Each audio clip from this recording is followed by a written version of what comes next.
नमस्कार दोस्तों। ईरान और यूएस के बीच में अभी मीटिंग का दौर जो चल रहा है। पहले जो मीटिंग हुई थी इनकी मस्कट में हुई थी और अभी जो दूसरी मीटिंग भी इनकी हुई है वो स्विट्जरलैंड में की जा रही है, जो कि जेनेवा में हुई। अब बात ये अंदाज़ा लगाया जा रहा है, सब लोगों के बीच में इतना टेंशन का माहौल चल रहा है कि क्या होगा, क्या दोनों के बीच में युद्ध हो सकता है। क्योंकि अगर आप कोई भी न्यूज़ चैनल फॉलो करें, कोई भी मीडिया अगर आप फॉलो कर रहे हैं, तो चाहे सोशल मीडिया, प्रिंट मीडिया, किसी भी जगह पे आप जाएँगे तो आपको लगेगा कि एक बहुत ही टेंशन का माहौल है, कभी भी युद्ध हो सकता है। ऐसी सिचुएशन, क्योंकि अमेरिका कहीं न कहीं अपने जितने भी समुद्री बेड़े थे उन उसने ईरान के चारों तरफ से घेर रखा है। उसने हॉर्मुज़ और इन सब में उसको घेरा हुआ था। अभी क्या हुआ है कि जब बात हम कर रहे हैं कि जब तक ये न्यूज़ आई है, तब तक ये चल रहा है कि दूसरे दौर की जो बातचीत है, उसमें भी अभी सहमति नहीं बन पाई है। जो पहली मीटिंग हुई थी मस्कट में, दूसरी जो जेनेवा में हुई, लेकिन 2 मीटिंग निकल चुकी हैं, लेकिन अभी भी ऐसा कुछ डिसीज़न फाइनल नहीं हो पाया है। अब देखने वाली चीज़ ये होगी, देखिए, एक चीज़ हम लोगों को देखना चाहिए कि जो अमेरिका और ईरान कहीं न कहीं ये दोनों युद्ध में जाना नहीं चाहते। ईरान का रीज़न बिल्कुल साफ़ है, क्योंकि उसे ये चीज़ पता है कि अगर ईरान युद्ध में जाता है, तो वो अमेरिका से डायरेक्ट तो नहीं लड़ सकता है। तो अगर ये बिल्कुल क्लियर है कि इसमें कोई भी डाउट नहीं है कि अगर अमेरिका अपने पूरे दम पे जाता है, तो वो ईरान उसके सामने वो हद से हद 10 से 15 दिन, इसके ऊपर वो नहीं टिक पाएगा। लेकिन इसमें ईरान के साथ ईरान तो इस युद्ध को नहीं चाहेगा। लेकिन जो अमेरिका की जब बात करते हैं, तो अमेरिका भी इस युद्ध को नहीं चाहता है, क्योंकि उसके पीछे 2-3 रीज़न है। एक तो सबसे पहला कि उनके मिड टर्म इलेक्शन होने वाले हैं। मिड टर्म इलेक्शन से पहले कोई भी ऐसे युद्ध में अमेरिका नहीं जाना चाहेगा जिससे उसका जो उसकी खुद की जो पब्लिक है वो उस, क्योंकि जब इलेक्शन हुआ था, जब ट्रम्प चुन के आया था, तो उसने यही डिसाइड किया, उसने उसका कैंपेन ही यही था कि हम कोई भी फर्दर किसी दूसरे देशों के युद्ध में नहीं जाएंगे। उसने ये मतलब किया था कि हम युद्ध को शांत करेंगे। ये उसका चुनावी वादा था।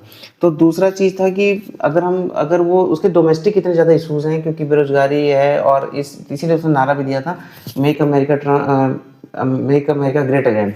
मागा का जो उनका कैंपेन था, उसको वो लेकर के आए थे। लेकिन अभी क्या हुआ है, अभी क्या हुआ है कि जब ये इस तरह के युद्ध में जाते हैं, तो कहीं ना कहीं उसकी पॉपुलैरिटी जो ऑलरेडी काफ़ी डिक्लाइन पे चल रही है, तो ये पॉपुलैरिटी और भी डाउन होगी। इसलिए दोनों देश इसको नहीं चाहेंगे। लेकिन अब इसमें समस्या क्या आ रही है, देखिए, जब ये कहीं ना कहीं जब ये कैंपेन चल रहा है, जब ये शांति का प्रोसेस चल रहा है, जब ये मीटिंग का दौर चल रहा है, उस दौरान क्या हुआ है कि अमेरिका की जो मेन जो 3 डिमांड थी, एक तो न्यूक्लियर, अमेरिका चाहता है कि ईरान न्यूक्लियर मिसाइलों पे जो काम कर रहा है, न्यूक्लियर जो अपने वेपन्स डेवलप कर रहा है, उस पर न्यूक्लियर प्रोग्राम, उस पर वो रोक लगाए। दूसरी चीज़ है कि वो बैलिस्टिक मिसाइल्स को नहीं चाहता है। बैलिस्टिक मिसाइल जो आज के समय में ईरान ने इतनी ज़्यादा जो बैलिस्टिक मिसाइल्स बना रखी हैं, उनको भी वो चाहते हैं कि कम करें। और तीसरा सबसे बड़ी वो है कि जो ये खाड़ी के देशों में जो उसकी टेरर ग्रुप्स हैं, जो जिसको वो रेसिस्टेंस ग्रुप कहता है, हुती हो, चाहे हमास हो, चाहे हिजबुल्ला हो, तो ये चाहते हैं कि उनको भी समर्थन देना बंद करें। लेकिन अब इसमें एक समस्या देखिए, ईरान न्यूक्लियर के लिए तो तैयार है। वो न्यूक्लियर के लिए उसने बोला भी हुआ है कि हम 60% हम अपनी क्षमता कम कर सकते हैं। लेकिन उसके बदले में लेकिन जो बाकी की जो डिमांड्स हैं, एक बैलिस्टिक मिसाइल्स, क्योंकि बैलिस्टिक मिसाइल्स उसने बोला है कि ये उसकी रेड लाइन है, ये उस पर कोई भी डिस्कशन वो नहीं करना चाहता। इसलिए क्योंकि सभी को पता है कि अगर बैलिस्टिक मिसाइल्स नहीं होती हैं, बैलिस्टिक, तो उसके पास कोई सेफ्टी नहीं है। वो चाहेगा कि हमारी सेफ्टी बनी रहे, क्योंकि अगर सोचिए, अगर खाड़ी के देश में अगर हम बात करते हैं, अगर उसके पास में जो दूसरे देश हैं, जैसे कि आपका इजराइल है, इजराइल के पास अघोषित तौर पर, सब डिक्लेयर नहीं किया है, लेकिन सब मानते हैं कि उसके पास न्यूक्लियर बम्स हैं। अब अगर उसको जो कि इजराइल, जो कि हमेशा चाहता है कि अपनी हेजिमनी रखना चाहता है, वो अपना बड़बोलापन रखना चाहता है, हमेशा बाहुबली, तो वो कभी भी इसराइल खाड़ी देशों में अपने वर्चस्व को हमेशा वो अपनी सीमाओं को बढ़ाना चाहता है। वो हमेशा कभी ना कभी देखिए तो किसी न किसी पे बम छोड़ देता है, किसी से कोई युद्ध कर लेता है। तो कहीं ना कहीं उसको ये लगता है कि अगर हमारे पास अगर बैलिस्टिक मिसाइल्स नहीं होंगी, तो हमें कभी भी हमारी सेफ्टी नहीं होगी। तो वो बैलिस्टिक मिसाइल्स को प्रोग्राम को कभी भी बंद नहीं करेगा, उसके लिए उसने मना किया होगा। और जो रीजनल फोर्सेस हैं, उसको भी वो समर्थन देने के लिए उसने मतलब उस बात पे कोई भी वो डिस्कशन नहीं करना चाहते, क्योंकि उसका पूरा समर्थन है और वो आगे भी इसको कंटिन्यू करना चाहता है। लेकिन अब बात यह आती है कि जब वो ईरान न्यूक्लियर जो प्रोग्राम है उसको बंद करता है, उसको कम करता है, वो 60% से कम करने के लिए बोला है। देखिए उसमें कहीं ना कहीं अब अमेरिका तो चाहता है, लेकिन ईरान इसके लिए क्यों एग्री हो रहा है, क्योंकि देखिए ये चीज़ सबको पता है कि न्यूक्लियर बम चाहे 10 हों, चाहे 50 हों, चाहे 100 हों, चाहे 200 हों, बात है कि अगर आप उसका मटेरियल अगर आप रख लेते हैं तो भी वो बहुत खतरनाक है, और उसको डेवलप करने में अगर फर्दर उसको चाहेंगे तो बहुत कम समय लगता है, क्योंकि अगर आपके पास न्यूक्लियर बम एक खुद अपने आप में इतना मास डिस्ट्रक्शन की चीज़ है कि उसमें मतलब एक क्वांटिटी वाइज और क्वालिटी वाइज की बहुत ज़्यादा फर्क नहीं पड़ेगा। तो इस वजह से वो अपने न्यूक्लियर थोड़ा सा कर्टेल करने के लिए तैयार है। लेकिन जो इसमें जो बात है कि जो कहीं ना कहीं अमेरिका भी इस चीज़ के लिए एग्री था, लेकिन पीछे से जो इसराइल का कहीं ना कहीं इसमें से ये जो मोसाद है, जो उसका गेम है कि वो नहीं चाहता है कि उनके अलावा कोई भी देश पॉपुलर हो, कोई भी देश के पास इतनी ताकत हो कि वो मतलब उनके सामने टिक पाए। तो इस वजह से वो ये नहीं चाहता है कि इसराइल के पास ईरान के पास बैलिस्टिक मिसाइल्स भी रहें, ताकि एक तरीके से समझ लीजिएगा अगर बैलिस्टिक मिसाइल्स नहीं होंगे, रेसिस्टेंस ग्रुप नहीं होगा, न्यूक्लियर प्रोग्राम नहीं होगा, तो एक तरीके से ईरान खुद इतना कमज़ोर हो जाएगा कि इसराइल उस पर जब चाहेगा तब हमला करेगा। और इसराइल के सामने टिकना के लिए, क्योंकि इसराइल अमेरिका का ही एक एक्सटेंडेड रूप है, अगर उसके सामने टिकना है तो आपको सिर्फ और सिर्फ आपकी पॉलिसीज नहीं, बल्कि आपको अपने अपने आप में सेल्फ सफिशिएंट, आपका डिफेंस बहुत तगड़ा होना चाहिए, तभी आप इसराइल जैसे देश के सामने टिक पाएंगे। वरना हमास के साथ क्या हुआ सबको पता है। हमास से छोड़ी, सॉरी, गाजा में उसने क्या किया, उसने निहत्थों को मार दिया। उसने कितने लोग थे जिनको उसने ख़त्म कर दिया, इसकी मास में लोगों को मारा, 70,000 से ज़्यादा पॉपुलेशन को उसने चितर बितर कर दिया, पूरा एक समझ लीजिए कि कब्रिस्तान में बदल दिया है उसको। तो इस चीज़ों में टिकने के लिए, और वो जो आपकी सीमा का विस्तार चाहते हैं, जब आपके पड़ोस में इतना बड़ा कोई देश हो जो कि इतना ज़्यादा सीमा विस्तार चाहता है, उसकी ताकत है, बाहुबल है, तो ऐसे लोगों के सामने टिकने के लिए उसके लिए ज़रूरी हो जाता है।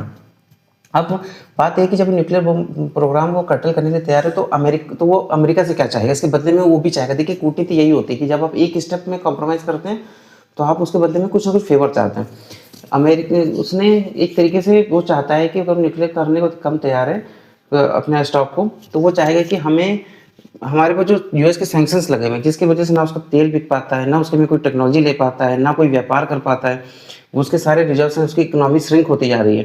तो वो ये चाहता है कि मेरे ऊपर से जितने सैंक्शंस हैं वो हटा दिए जाए, मुझे पूरी मेरा ऑयल बिक सके, मेरी टेक्नोलॉजी मतलब मैं मंगा सकूँ, मेरा दूसरे देशों से कारोबार कर सके, वो लाभ कमा सके, ये उसकी डिमांड है। इसकी डिमांड होगी क्योंकि उसकी इकोनॉमी जो है, इकोनॉमी के बगैर कोई भी देश बहुत देर तक नहीं टिक सकता है, और अनरेस्ट रहता है, खाने पीने की चीज़ों की भी बहुत ज़्यादा, एक तो उसकी इन्फ्लेशन बहुत ज़्यादा है, तो और खाने पीने की चीज़ों की बहुत कमी हो जा रही है।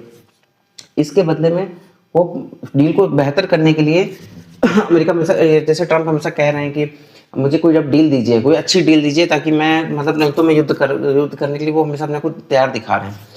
तो इजराइल हो सकता है कि इसके साथ वो और भी दो चीज़ें कर सकता है, एक दो चीज़ें और भी ऐड कर सकता है कि हो सकता है कि वो एक तो न्यूक्लियर प्रोग्राम भी कम करे थोड़ा, और साथ में वो हो सकता है कि अपने जो उसका ऑयल जो मेन उसका जो उसकी जो सबसे बड़ी जो रिसोर्स है, हो सकता है कि उसमें वो अमेरिकन कंपनियों को एंट्री दे, कि कुछ एंट्री उनको भी दे, कुछ हिस्सा 10% 20% उनको भी कारोबार दे, ताकि कहीं ना कहीं देखिए अमेरिका एक कैपिटलिस्ट इकोनॉमी है। अगर उसको बिजनेस दिखेगा, अमेरिकन कंपनियों को बिजनेस दिखेगा, तो कहीं ना कहीं वो उसको उसमें जाएगी, तो हो सकता है कि वो जो दोनों के बीच में एक सही डील हो पाए।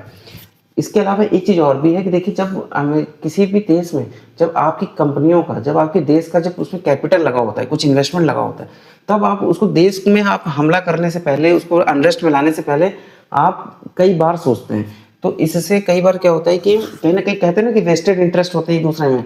तो जब आप अमेरिका के इंटरेस्ट जब ईरान के में होगा, ईरान की इकोनॉमी में होगा, जब उसके कारोबार होगा थोड़ा बहुत, तो हो सकता है कि उसको ये चीज़ सोचना पड़े, तो स्टेबिलिटी ज़्यादा होती है बनस्पत इसके कि जब आपके साथ कोई इन्वॉल्व। अब ये आने वाले समय में बहुत देखना होगा कि क्या सिचुएशन बनती है। ये मुझे लगता है कि ये हफ्ते 10 दिन 15 दिन जो हैं ये बहुत क्रिटिकल होने वाले हैं। विद इन 1 मंथ कोई बहुत बड़ी खबर आने वाली है, और हम सभी चाहेंगे कि युद्ध कभी भी किसी देश के लिए अच्छा नहीं होता है, चाहे कोई भी हो, किसी भी दो देशों के बीच में युद्ध हो रहा हो, उससे पूरे विश्व की इकोनॉमी को बहुत डिस्टर्बेंस होता है, और ये कभी भी अच्छा नहीं है। युद्ध हमेशा अपने साथ डिस्ट्रक्शन लाता है, हमेशा विनाश लाता है, और आने वाली पीढ़ी के लिए कभी अच्छा नहीं है। तो ये ना इस पीढ़ी के लिए अच्छा है, ना आने वाले समय के लिए अच्छा है। तो ये हम तो यही भगवान से चाहेंगे कि ऐसी सिचुएशन ना आए, क्योंकि युद्ध में कभी भी किसी का भला नहीं हुआ है। बाकी जैसा भी होगा वो समय के साथ पता चलेगा। नमस्ते।